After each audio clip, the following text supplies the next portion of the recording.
Hi అండి అందరికీ. మీకు ఇక్కడ స్క్రీన్ మీద ఒకటి పిక్చర్ ఇస్తా చూడండి. అందులో కలర్వి వర్డ్స్ ఉంటాయి. కానీ ఆ మీనింగ్ చదవకుండా ఓన్లీ ఆ వర్డ్స్ కలర్ మాత్రమే చెప్పాలి. అది నేను మా ఫ్రెండ్తో చెప్పిస్తాను. మస్తు ఫన్నీగా ఉంటుంది వీడియో, చూడండి ఎండ్ వరకు. మీనింగ్ చదవకుండా దాని మీద ఉన్న కలర్ మాత్రమే చదవండి. స్టార్ట్ చదువు. రెడ్, వైట్ కాదు, red, black, green, blue, yellow, blue కాదు, red, yellow, blue, yellow, black, green, red,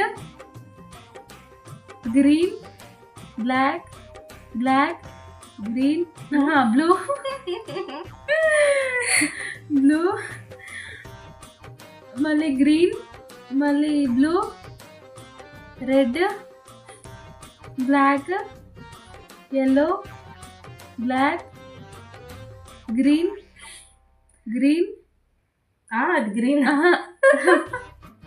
మళ్ళీ black, yellow, green, red, blue, yellow, black, మళ్ళీ బ్లాక్, ఎల్లో, బ్లూ. ఇది రెడ్ కాదు, ఇదైతే yellow colour, yellow, black, red, green. చాలేగా.